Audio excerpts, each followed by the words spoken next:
Dumami pa raw ang mga barko ng China na namataan sa West Philippine Sea matapos ang banggaan ng mga barko ng China Navy at Coast Guard noong isang linggo, habang hinahabol ang barko ng Philippine Coast Guard. Nakatutok si Chino Gaston.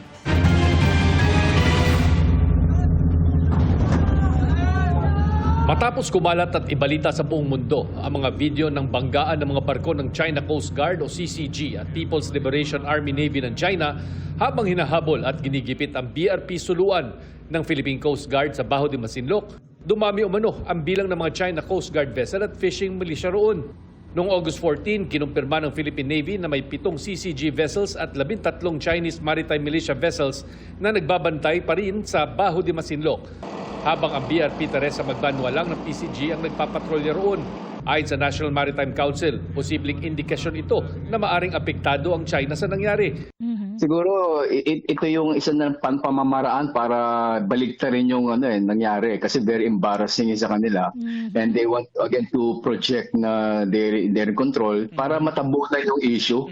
May impormasyon din daw ang NMC na may pagluluksa sa China bagamat hindi malinaw kung anong dahilan. Sa ngayon, wala pa ring kumpirmasyon mula sa China kung may nasawing CCG personnel sa banggaan.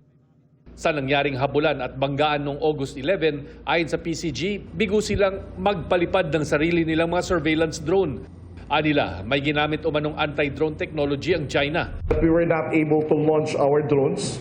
It's because we are suspecting that the Chinese have jammed the signal. Ayon sa PCG, mahalaga ang papel ng mga drone para makuna ng video at litrato ang mga ginagawang panggigipit ng China sa loob ng exclusive economic zone.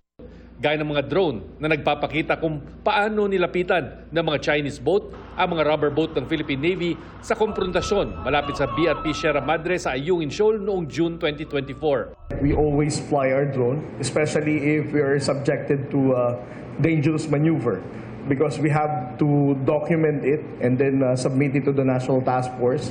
And at the same time, of course, release it to the public. Wala pang kumpirmasyon dito ang China. Para sa GMA Integrated News, Chino Gaston, nakatutok, 24 oras.